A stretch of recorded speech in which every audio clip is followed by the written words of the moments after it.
Olá, bom dia a todos. Primeiramente, a Renatinha é uma pessoa muito generosa. A gente não vai rasgar seda aqui, mas eu tenho a sorte de tê-la como amiga, né, como uma profissional que eu admiro muito pelo coração, pela competência. E, primeiramente, eu quero externar aqui a minha honra, minha grande alegria de estar nesse palco CSC. Gente, isso aqui, confesso que eu não imaginava. Né? Inclusive, agradecer a Fernanda também, a organização do NIBO Conference, por esse convite, que eu agradeço, que eu plenamente, rapidamente aceitei. O NIBO, o evento do NIBO, foi uma oportunidade também de fazer muitos amigos. E não amigos que você encontra um dia e que fica lá atrás, mas que a gente assim, amigos que a gente fez pouco mais de um ano, muitos que eu conheci também no NIBO Conference 2017, mas que a gente conseguiu consolidar ao longo do ano, né? 2017, porque a gente já está no finalzinho de 2018, né? Até me perdi aqui um pouquinho. Então, assim, eu digo que o NIBO foi responsável por tudo isso também. Dizer também que o fato de eu estar aqui não me faz nem um pouquinho melhor do que nenhum de vocês. Eu sou uma empreendedora contábil que tem as mesmas dores, que passou e que passa pelos mesmos desafios. Mas o que eu posso dizer, talvez o que diferencia uma pessoa da outra, ou umas pessoas das outras, é como elas encaram esse desafio, não deixando que esse desafio emperrem, né, que elas fiquem engessadas. Então, a diferença está aí.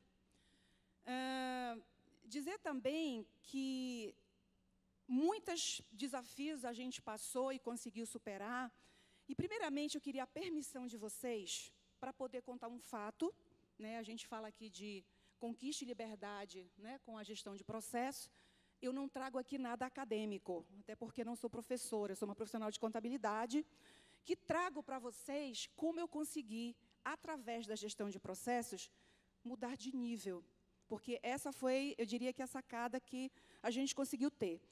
Mas isso não foi de graça, né? Eu quero que vocês me dêem a permissão para contar um pouquinho o início da minha trajetória e dizer como é que foi esse mindset, em que momento que eu consegui fazer essa virada.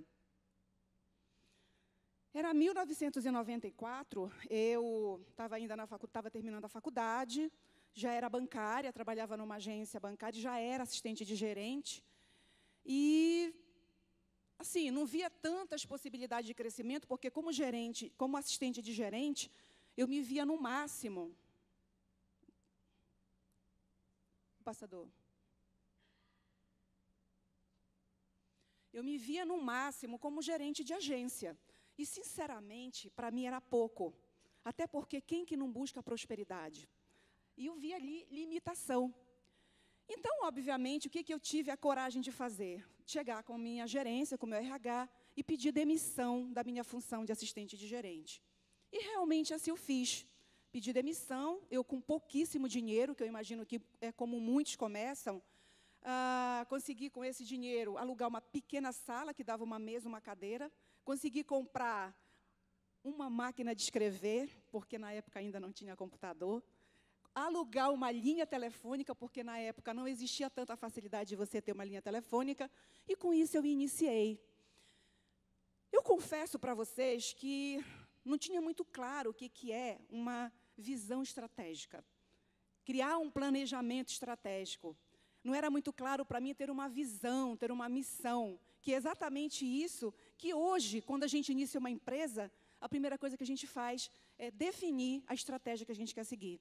Eu simplesmente queria prosperar, né? E via na contabilidade, no empreendedorismo, essa oportunidade. E assim eu comecei. Só que assim, né, eu consegui, sem muita estratégia, fazer com que os clientes que eu consegui fechando ao longo do tempo aceitassem aquele modo que eu entregava. Ou seja, muito empiricamente, muito vamos aprender, ensina para o funcionário aprende como faz, passa para outro, entra o funcionário, anota na agendinha dele ali. Deixa eu ver se eu estou lembrando de passar as telas, né? E até que aconteceu um fato. 12 anos atrás, eu já estava mais ou menos, tinha evoluído um pouquinho, tinha mudado de sala, já estava com uma estrutura mais ou menos estruturada, né? E aí aconteceu um fato que fez com que eu parasse para refletir. Aconteceu um acidente de carro com 3 colaboradoras chaves da minha empresa. E esse acidente fez com que essas pessoas se ausentassem, se afastassem, e adivinhem o que aconteceu com a ausência dessas 3 pessoas. Foi um acidente muito grave, que envolveu morte, sequela de quem sobreviveu, porque foi, de fato, muito grave. Eu precisei me ausentar para dar apoio para essas pessoas, não só para elas, até porque uma delas era minha irmã, que ficou tetraplégica por 1 ano, recuperou os movimentos, graças a Deus, depois de 1 ano, mas as demais não conseguiram retornar. E vocês sabem, além de todo o problema emocional que isso causou para mim, para essas pessoas e para as famílias delas, eu paguei mais de 50 mil em multas, decorrente de obrigação acessória que eu não consegui entregar no prazo, impostos, multas de impostos que eu também não consegui fazer, porque eu não fazia, eu tinha uma equipe que já preparava isso. Mas vocês sabem por que aconteceu isso? Porque ninguém sabia fazer. Todo o processo estava na cabeça dessas pessoas. Elas sabiam aonde que estava o arquivo, elas sabiam qual era a senha, elas sabiam o método de fazer e não havia tempo para fazer. Então, eu posso dizer para vocês que foi da pior forma que eu aprendi que o gerenciamento de processos e a documentação dele era importante para que eu conseguisse subir, evoluir e mudar de nível. Só que eu não queria simplesmente parar para sentar, para mapear processo. Para mim era importante ressignificar aquilo que lá no início eu não consegui fazer. Parar, sentar, avaliar de fato qual que era a estratégia que eu queria seguir, mas não só isso, qual que era o sonho, até onde eu queria chegar. Eu simplesmente fui sendo levada pela circunstância, um cliente que pedia uma proposta que eu mandava, que eu conseguia entregar, e a gente conseguiu fazer isso. Então, pensando nisso, eu tomei a decisão de contratar um consultor especialista, e especialista em planejamento estratégico, que veio, nos ajudou, e que conseguiu não só ajudar a mapear os processos, como também... É aqui? Para frente? Ok. Que não só conseguiu mapear os processos, como também ressignificar... Não quer passar.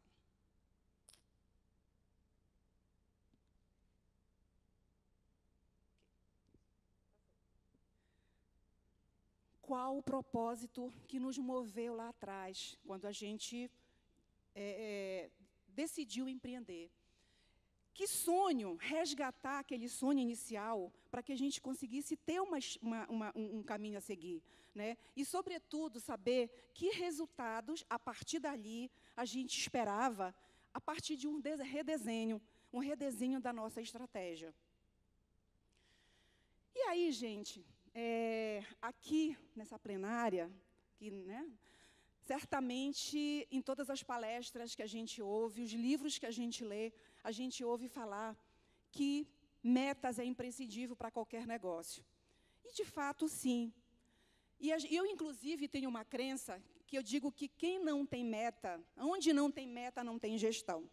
Assim, para dizer da importância que é a gente ter uma meta quando a gente inicia um negócio.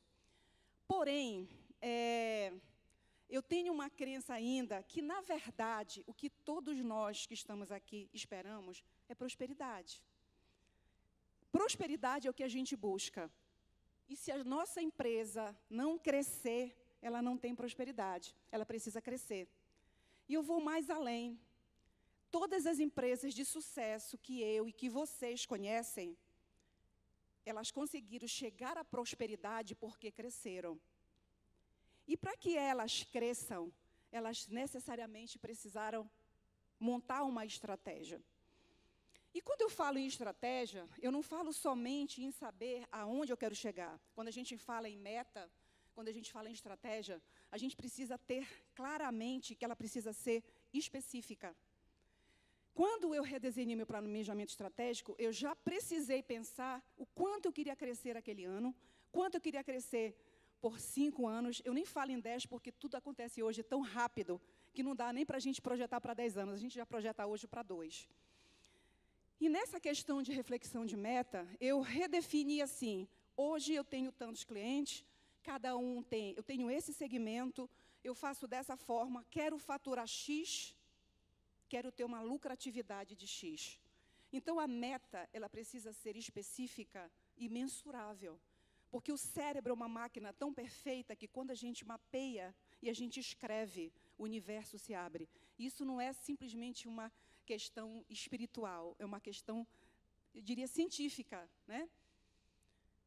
E aí a gente vem para falar de processos, né? Porque é isso que a gente está conversando, é aqui que a gente vai seguir o caminho, porque é através dele que eu digo que eu consegui o quê?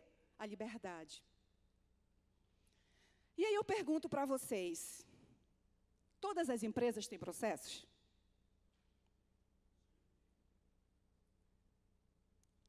Todas as empresas têm processos.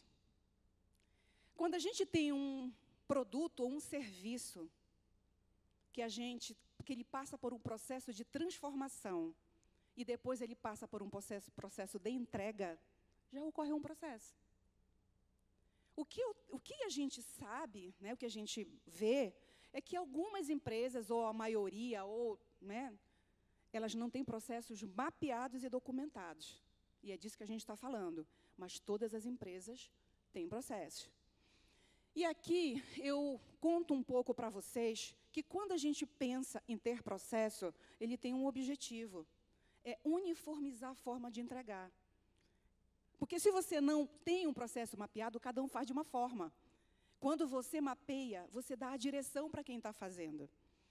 E digo mais algo, mais além. E eu já passei por a experiência que comigo não deu certo, é contratar somente o consultor, porque já aconteceu de eu fazer um lindo manual e deixar na gaveta, numa gaveta que só eu tenho a chave. Ninguém tinha acesso a isso, então pouco importava.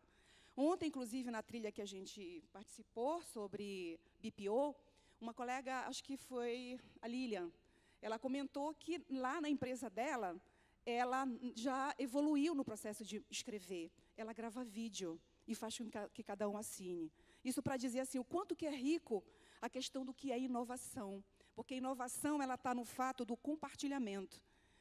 A inovação ela não está somente no fato de estar em nuvem. Voltando para o que eu estou contando aqui, quando eu fiz o meu processo, esse que eu fiz junto com o consultor, eu errei em uma coisa. Eu não me envolvi completamente. Eu fiz o processo e deixei na mão de alguém que não foi monitorado. E o que a gente observa também, num momento que a gente passa, que tudo é tão rápido. Você mapeia hoje um processo, você escreve, você muda de sistema, você muda de ferramenta e a forma de fazer muda completamente. Então, quando se fala em processo, eles precisam ser continuamente monitorados. E por alguém que conheça o processo, né? Para poder avaliar se aquela forma que era feito, sei lá, 1 ano atrás, há meses atrás, às vezes, se faz da mesma forma. Recentemente, eu sentei com a minha colaboradora de gerência de tributos e eu via que ela ficava numa determinada empresa, ela fala, nossa, essa empresa aqui leva 3 dias para fechar uma apuração. E, para mim, isso não fazia sentido. Até porque a gente tem as melhores ferramentas também. Quando eu fui entender com ela, o que eu observei? Na verdade, eu não observei porque eu também não sabia. Ela fazia de uma forma lá e eu só não aceitei. Isso é, inclusive, um dos nossos valores. Não aceitar aquilo que parece que não dá certo, que é impossível.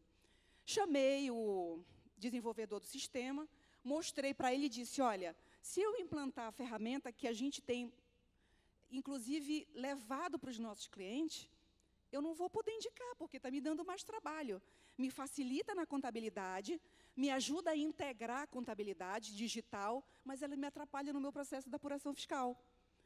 Incrível, ele não tinha resposta, ele foi para a empresa dele, e depois ele voltou com uma solução que a gente estava simplesmente entrando, ou seja, o nosso processo estava indicando um caminho que havia um mais fácil.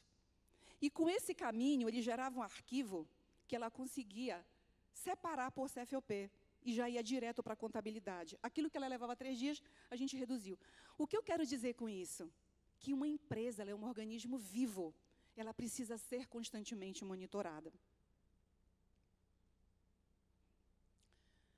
Com todo esse redesenho, né, essa revisão das nossas diretrizes, a gente fez uma reflexão do que a gente tinha como, não como produto, eu não falo aqui como segmento, mas a forma que a gente, qual era o nível de serviço que a gente entregava. E, obviamente, a gente não tem como tirar o fato da conformidade legal, porque a gente vive num país burocrático, que necessitamos prestar contas com o governo. Eu tenho muita esperança, inclusive, que nós teremos ferramentas tão ágeis e tão rápidas, em curto tempo, que nós vamos deixar de fazer isso aqui. Teve alguém que já comentou que tem empresas que, inclusive, nem fazem mais DCTF. E digo que é o sonho nosso, de conseguir, de modo que a gente consiga evoluir todos para a área de consultoria, para a área de falar com o nosso cliente, não só de entregar a contabilidade por entregar, mas entregar orientação de indicadores de desempenho. E vocês sabem o que a gente persegue lá na nossa empresa? E a gente está chegando nisso, aconselhamento estratégico. E você sabe o que é aconselhamento estratégico na nossa visão? É conseguir prever o futuro para o nosso cliente. Você imagina que diferença que a gente vai ter no momento que eu conseguir, através dos nossos indicadores, e as ferramentas vão trazer isso para a gente, é conseguir chegar com o cliente e orientar totalmente o futuro dele. Mas, para isso, a gente precisa de tecnologia. Com todo esse redesenho, o que a gente esperava? Aumentar o resultado, elevar o resultado da nossa empresa. Eu costumo dizer, gente, que a gente, né, tudo que a gente conversa, a gente fala na questão, é a nossa missão, é a minha, de ajudar o nosso cliente, as nossas empresas a serem prósperas. Mas eu acredito também que, primeiramente, nós precisamos ser prósperos. Nós precisamos ter foco na nossa empresa para que a gente tenha a prosperidade a partir dos nossos negócios. E tem um colega que está aqui, que ele sempre fala, que, aliás, a gente conversando um dia, e me lembrou que quando a gente entra num avião, uma orientação que a gente recebe do comissário é que, primeiro, a gente coloque a máscara na nossa cabeça e depois a gente coloca no quem está do nosso lado. O que eu quero dizer com isso? Que como é que a gente vai vender consultoria, como é que a gente vai vender aconselhamento estratégico se a nossa empresa não é próspera? Como é que a gente vai falar aquilo que a gente não consegue pregar? Então, inicialmente, o nosso foco é ter resultado. E é óbvio, para que a gente chegue a ter resultado, a gente precisa de cliente. E o que a gente faz para poder ter esses resultados com o nosso cliente? A gente precisa aumentar o nível de fidelidade. Como é que a gente aumenta o nível de fidelidade? Conseguindo entregar produto de valor, né? O processo, ele nos ajuda muito nesse sentido. Quando a gente consegue aumentar a fidelização, a gente consegue aumentar a captação. Por quê? Porque a gente tem indicação. Tem propaganda melhor do que a gente conseguir através da indicação de outros? E, obviamente, quando a gente consegue isso, a gente eleva o nível de satisfação. Entretanto, para que a gente consiga chegar a esse nível, a gente volta de novo que o processo é fundamental. O que a gente consegue com os processos? Eu consegui reduzir muito os custos. Custos de retrabalho, custos de mão de obra até, porque a gente precisa reestruturar a nossa empresa. É claro que, quando a gente fala de redução de custo, a gente fala também que tem limite. Se a gente corta tanto custos, a gente compromete a qualidade. Então, a gente precisa ficar muito atento a isso também. Mas a gente consegue, com ele, aprimorar cada vez mais os processos que a gente tem. E aí eu pergunto para vocês, e ontem as meninas, que eu chamo as meninas cadete, elas falaram uma coisa do tripé, né, de clientes, pessoas, processo e tecnologia. Clientes e processos a gente até consegue... Não, elas diziam o seguinte, que com cliente, com processo, a gente não consegue sem pessoas, e a gente crê nisso. A gente crê que a gente precisa de pessoas engajadas pessoas que acreditam no valor da nossa empresa, pessoas que acreditam no nosso sonho. E a gente tem muito esse contexto de treinar as pessoas para que elas se engajem nos nossos propósitos. Quem não conhece essa imagem aí do que é uma contabilidade convencional? É aquela imagem da gente receber a documentação do cliente em caixas. Caixas e caixas e caixas. E, gente, por incrível que pareça, foi essa imagem que me fez, em 2015, ir buscar a contabilidade digital. Porque eu estava envolvida em outras coisas e um dia eu chego e vejo uma funcionária com um lápis no cabelo, aquela coisa assim, horrível, que eu abomino aquela imagem do contador, que é aquela coisa desarrumada, suada, que não tem tempo para nada, mas eu vi essa imagem. E aí eu fui tentar... E o que é essa imagem, né? É aquela coisa que você pega o documento, digita, tica, tica, tica, imprime, imprime, imprime, né? A gente se vê nisso aqui. E talvez muitos ainda estejam nessa pegada. E isso, para mim, foi, digamos assim, a virada também, porque foi nesse período que eu fui buscar a contabilidade digital, porque a contabilidade convencional, ela não motiva. Não só motiva, e quando o nosso colaborador está desmotivado, ele não consegue agregar trabalho, valor para as nossas empresas, o cliente percebe isso, e isso acaba gerando toda uma desconexão. Então, eu digo assim, tudo hoje acontece muito rápido. E quem ainda não saiu do planejar e não partiu para a ação, corre um risco de ficar fora da onda, porque a onda está virando. Quem não consegue passar desse nível, não consegue também mudar de nível dentro da sua empresa. Então, isso aqui, para mim, foi essa virada de eu ver essa cena e dizer, não, agora é a hora que eu tenho que me mexer. Eu não conhecia quem usasse, era 2015 ainda, eu acho que era essa onda de contabilidade digital, mas eu fui para a internet para buscar alguma coisa que pudesse, porque eu acreditava que alguma coisa havia de existir para que eu pudesse mudar esse cenário. E aí eu volto novamente, né?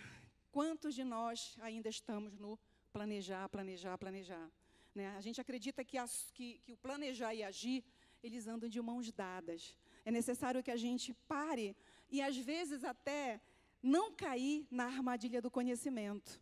Às vezes, até ficar, né, voltar para suas empresas e tentar avaliar como é que eu estou e entrar em ação.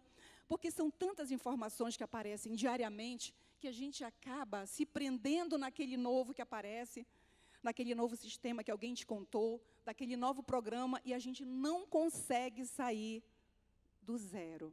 Então, é algo que, de fato, se não haver uma ação de você sair da mesmice, você não vai conseguir evoluir.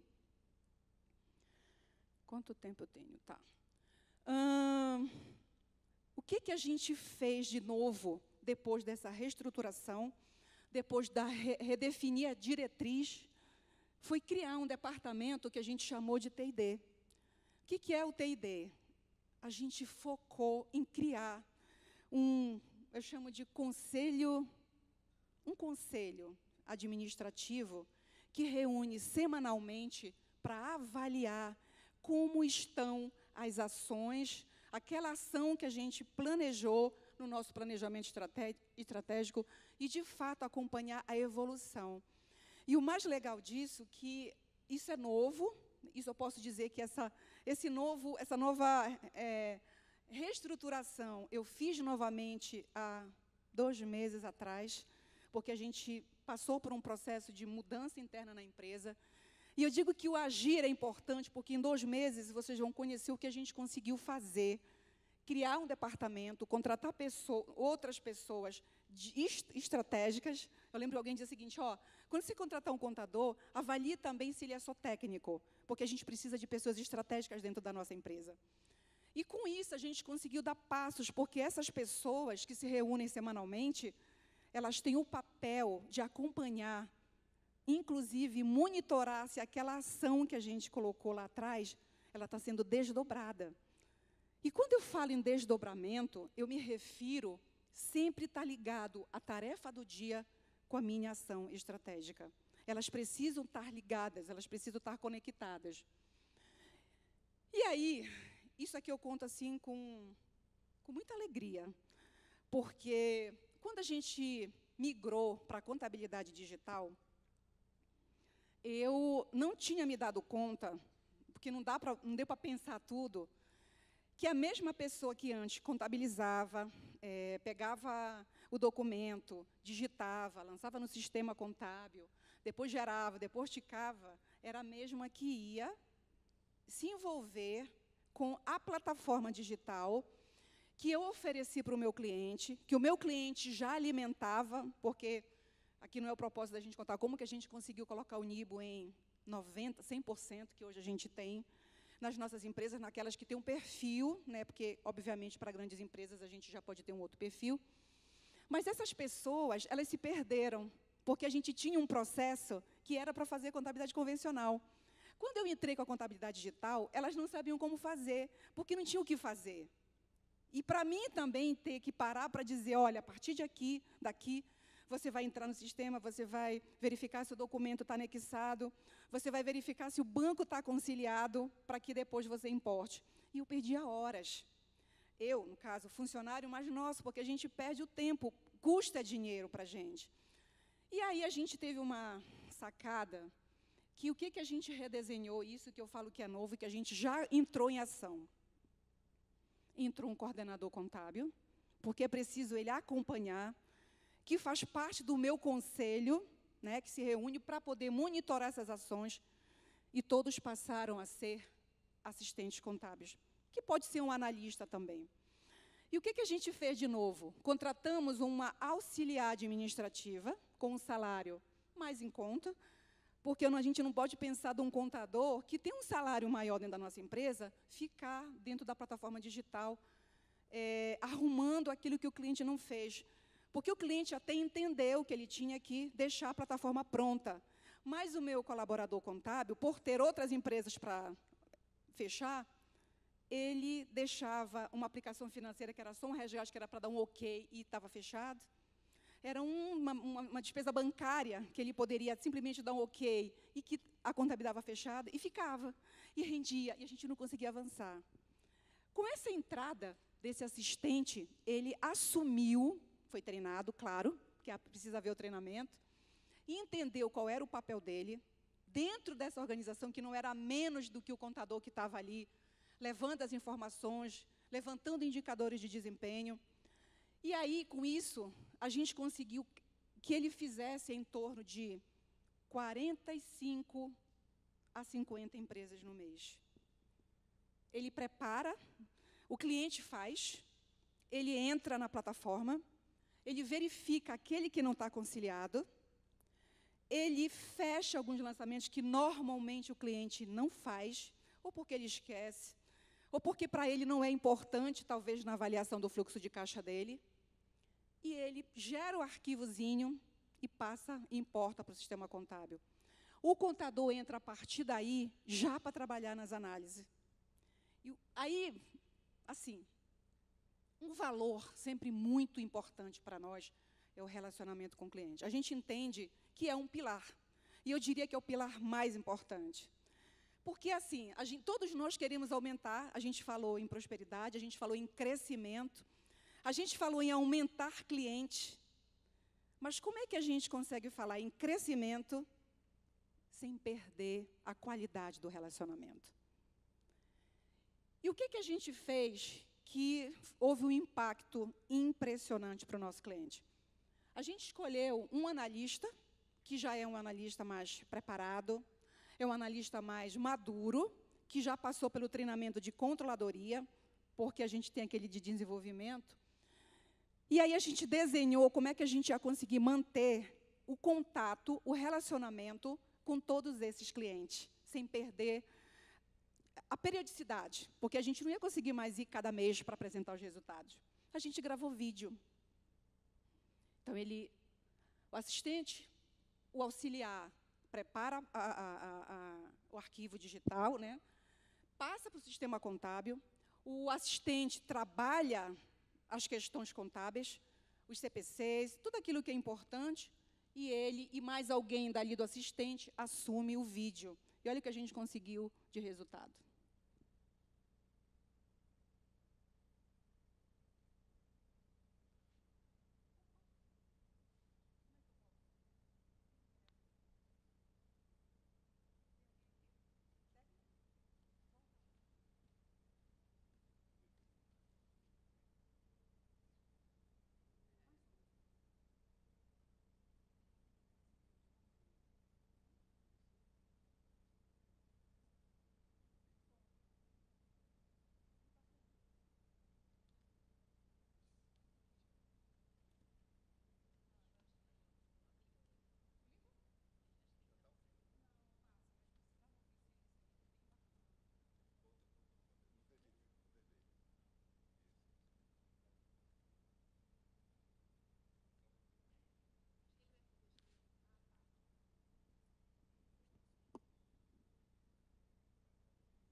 a gente recebeu um retorno do cliente de forma formidável.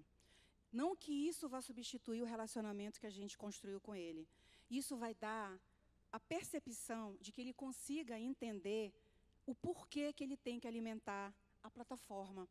Quando a gente levou, a gente explicou para ele, fez ele compreender que se ele faz a parte dele, a gente consegue levar os resultados, porque é isso que espera. É isso que faz com que o cliente perceba que o parar para anexar documento, para fazer tudo o que ele precisa fazer, não é perda de tempo. E com isso, a gente entendeu também que para que a gente conseguisse evoluir, a gente precisava dar transparência de todas as nossas ações para todos. E a gente acredita que a gestão à vista é algo que talvez, eu não sei se é tão, né, usado, divulgado, mas que ela dá percepção para toda a equipe do andamento das ações. O compartilhamento, ele leva a maturidade da equipe, eleva a confiança da equipe, porque dá essa visão completa do andamento das empresas, porque, veja, no momento que a gente vai mostrando na nossa ferramenta, a gente consegue acompanhar que cliente está em dia, aquele que não está atrasado, reforça os valores da empresa e, sobretudo, a organização das demandas. Como que a gente fez isso para poder colocar a gestão à vista? Primeiro, a gente adquiriu uma ferramenta, vou fazer propaganda aqui do PAN, que o Rui não está aqui, e com ele... Cadê o Rui? Está aqui? Desculpa. Então, a gente adquiriu... gente! E aí, a gente implantou o PAN. Com ele, a gente consegue monitorar todas as demandas, todas as tarefas de todo mundo, e as pessoas se sentem nua, né? Porque, assim, está todo mundo sabendo o que elas fazem. Porque aí a gente pega uma meta daquela semana, coloca no vídeo, e aí a gente vai ver. Por exemplo, verificar se o extrato chegou. É uma tarefa que precisa ser monitorada. E aí, o que é que a gente coloca? Quem que monitorou? E aí aparece a meta de cada um. E isso aqui está gerando um comprometimento da equipe, uma vontade, porque cria uma competição saudável, ninguém que fica aparecendo com o seu mapa ali, a sua pizza zerada. Todo mundo quer mostrar. E aí a gente tem percebido uma evolução muito grande nisso. E aí, o que eu posso dizer quando eu falo em liberdade, né? Quando a gente faz a gestão à vista, quando a gente tem processos mapeados, a gente tem menos erros, menos retrabalho. As multas que eu paguei lá atrás por falta de gestão de estratégica, a gente acaba ou elimina, e a gente elimina a dependência profissional. Aquele profissional que não pode tirar férias, aquele profissional que não pode pedir demissão, porque só ele sabe fazer.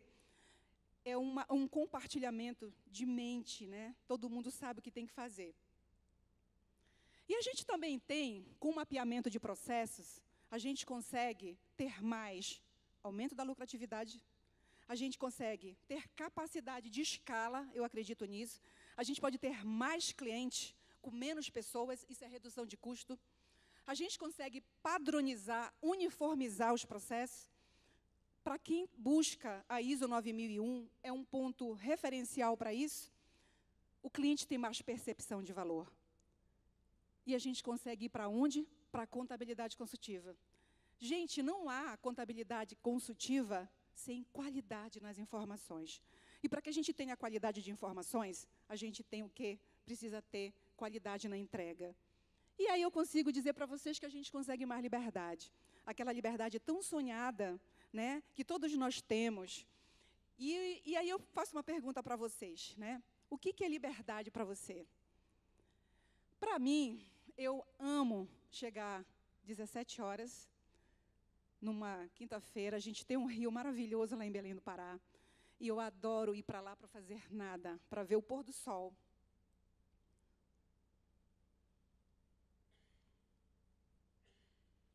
Isso para mim é liberdade. É estar um dia de bobeira, é poder sair do escritório às 5 da tarde, é poder reunir com os meus amigos, encontrar com a Renatinha, que a gente sai de vez em quando para ir lá para o Ver o Peso, para ver os barquinhos passarem. E todo, assim, quem me conhece, né, sabe que eu amo viajar. E para mim viajar também é isso. né? É poder reunir com a minha família, curtir uma viagem. E aí eu só deixo a reflexão para vocês, o que é liberdade para vocês. Obrigada.